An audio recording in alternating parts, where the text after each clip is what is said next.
বৃহস্পতিবার শুরু হচ্ছে বিপিএল এর চট্টগ্রাম পর্ব। প্রায় সব দল এখন অবস্থান করছে বন্দরনগরীতে। সকালে এম এ আজিজ স্টেডিয়ামে অনুশীলন করেছে ফরচুন বরিশাল। সেখানে আছেন রিপোর্টার পার্থ প্রতিম বিশ্বাস। বিপিএল এর সবশেষ খবর জানতে সরাসরি যাচ্ছি তার কাছে। পার্থ, ঢাকা সিলেটের পর এবার চট্টগ্রাম পর্বের খেলা। চট্টগ্রাম পর্বের যে বিপিএল সেটি 16 থেকে 23 তারিখ পর্যন্ত মোট 12টি ম্যাচ চট্টগ্রামে অনুষ্ঠিত হবে। যেহেতু সিলেটে গতকাল খেলা ছিল এবং আজকে আমরা দেখছি অনেক টিম এখনো কিন্তু চট্টগ্রামে এসে পৌঁছায়নি। বরিশাল চট্টগ্রামে এসেছে এবং ঢাকা ক্যাপিটালসও কিন্তু চট্টগ্রামে এসেছে এবং ঢাকা ক্যাপিটালসের একজন খেলোয়াড় রহমত আলী, তিনি এই চট্টগ্রামের এম এ স্টেডিয়ামে এসেছেন এবং এখানে কিন্তু তিনি কিছুক্ষণ আমরা দেখেছি ব্যাটিং অনুশীলন করেছেন। অন্যদিকে বরিশালও কিন্তু জহুর আহমেদ চৌধুরী স্টেডিয়ামে সকাল থেকে হালকা অনুশীলন তারা করেছেন, তেমন তথ্য কিন্তু আমরা পেয়েছি। এবং বাংলাদেশ প্রিমিয়ার লিগের যে খেলা ঢাকা পর্বের পর শেষ হয়েছে সিলেট পর্ব এবং সব মিলিয়ে এখনো পর্যন্ত 20টি ম্যাচ অনুষ্ঠিত হয়েছে। সিলেট পর্বে প্রথম জয় পেয়েছে ঢাকা, বিপরীতে উঠতে থাকা রংপুর একের পর এক জয় তুলে নিচ্ছে।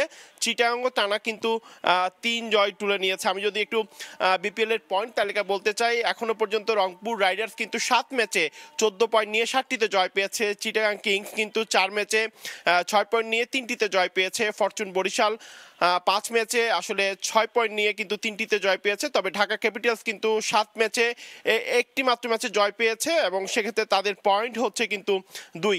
অন্যদিকে আজকে কিন্তু চট্টগ্রাম কিংস ঠিক বিকেল 3:30টায় শাহ আমানত আন্তর্জাতিক বিমানবন্দরে তারা কিন্তু আসবে এবং সাতখোলা ভ্যান, তাতে বিপিএল ট্রফি, সাথে খেলোয়াড় এবং মোটরসাইকেলের কিন্তু বহর থাকবে এবং পুরো শহরে কিন্তু উৎসবের ঝড় উঠবে।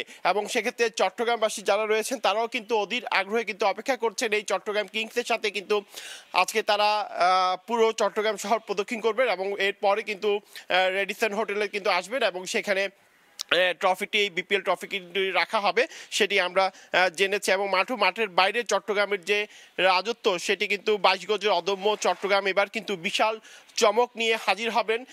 চট্টগ্রামে ভালো খেলবেন সেই প্রত্যাশাই কিন্তু করছেন চট্টগ্রামের বাসী যারা রয়েছেন, যেহেতু চট্টগ্রাম কিংস আছেন এবং সেক্ষেত্রে চট্টগ্রাম কিংসের কারণে চট্টগ্রামের যারা সমর্থকরা রয়েছেন তারা প্রত্যাশা করছেন, যেহেতু চট্টগ্রাম ভালো ফর্মে রয়েছে, 3টি ম্যাচে টানা জয় পেয়েছে, চট্টগ্রামের যে খেলাগুলো রয়েছে সেখানেও তারা জয় পাবে সেই প্রত্যাশাই কিন্তু রয়েছে সব সমর্থকদের মধ্যে। তো এই ছিল আমার কাছে এখনো পর্যন্ত চট্টগ্রামের এম এ আজিজ স্টেডিয়াম থেকে এখানকার সর্বশেষ খবর।